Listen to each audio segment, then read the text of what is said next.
finish. And all around her, curious strangers stared and whispered, as if her whole family belonged in a museum of oddities.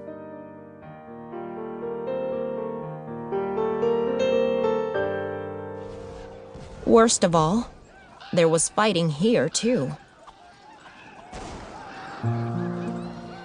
The horrible Civil War. North battling South as soldiers marched and newspaper boys hollered about victories, defeats, funerals, and fears.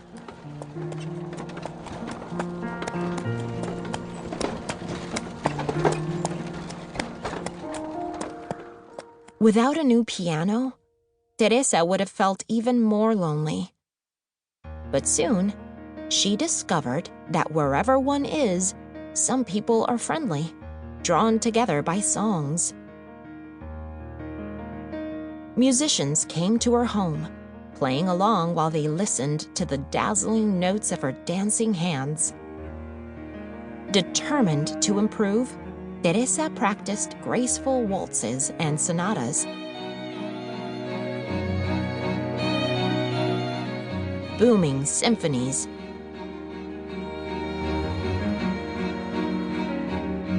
and lively folk songs. Her strong hands accepting the challenge of life's many dark and light moods. People began to call her the piano girl. Her picture was in the newspaper and on posters advertising concerts where she performed with great orchestras that invited her to play solos. Teresa triumphed in enormous theaters where children clapped and cheered while their parents stood up and tossed roses.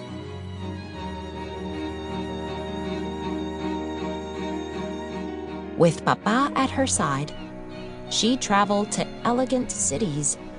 And by the time she was 10, the piano girl grew so famous that she received amazing invitations, including one so special that she could hardly believe her eyes. President Abraham Lincoln wanted her to play for his whole family at the White House. But the country was still at war. So Teresa arrived in Washington, D.C. at a time when freed slaves were signing up to be soldiers. The injured moaned, and nurses groaned from the sheer weariness of caring for so many fevers and wounds. Not long ago, the president's young son had fallen sick and had died. Men argued about battles lost, battles won, speeches made, victory delayed. Teresa began to worry. How could music soothe so much trouble?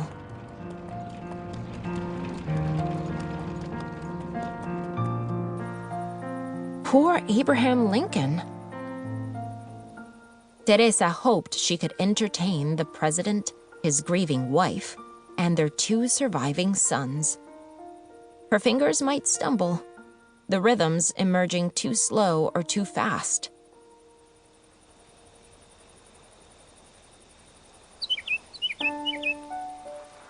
But Teresa was brave, and she believed in trying her best. So she entered the White House silently, clutching Papa's hand fiercely as they stepped into a room so red that it looked like a storm or a sunrise.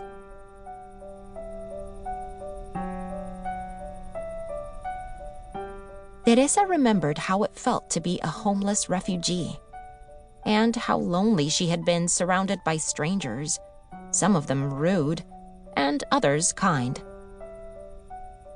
The memory of meeting past challenges now helped her fingers dance, celebrating the way life had turned out to be a mixture of all sorts of feelings, happy and sad. But the piano was poorly tuned, making her music sound ugly.